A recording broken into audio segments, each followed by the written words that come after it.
കലാഭവൻ നവാസ് അന്തരിച്ചു. 51 വയസ്സായിരുന്നു.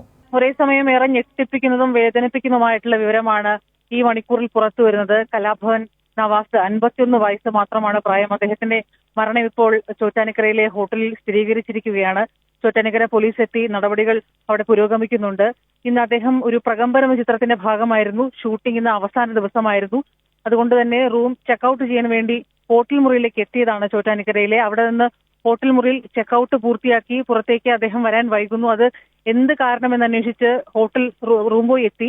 അപ്പോഴാണ് അദ്ദേഹത്തെ മരിച്ച നിലയിൽ കാണുന്നത്. കുഴഞ്ഞു വീണ് ഹൃദയാഘാതം വന്ന് മരിച്ചു എന്നാണ് നിലവിലെ അനുമാനം. പക്ഷേ കൂടുതൽ സംശയങ്ങൾക്ക് ഇടവരുത്താത്ത സാഹചര്യത്തിൽ എല്ലാ ശാസ്ത്രീയ പരിശോധനയും പൂർത്തിയാക്കാൻ തന്നെയാണ് പോലീസിന്റെ തീരുമാനം. അതുപ്രകാരം നാളെ പോസ്റ്റ്മോർട്ടം നടപടിക്രമങ്ങൾ പൂർത്തിയാക്കിയ ശേഷമായിരിക്കും എന്താണ് മരണകാരണം എന്ന് സംബന്ധിച്ച് ഒരു വ്യക്തത വരിക. പക്ഷേ നിലവിലെ കൂടുതൽ സംശയങ്ങൾക്ക് ഇട നൽകുന്നില്ല എന്നാണ് പോലീസ് ഇപ്പോഴും വ്യക്തമാക്കുന്നത്. ചോറ്റാനിക്കരയിലെ ആശുപത്രിയിൽ, സ്വകാര്യ ആശുപത്രിയാണ് അദ്ദേഹത്തിന്റെ ഭൗതിക ശരീരം ഇപ്പോൾ സൂക്ഷിച്ചിരിക്കുന്നത്.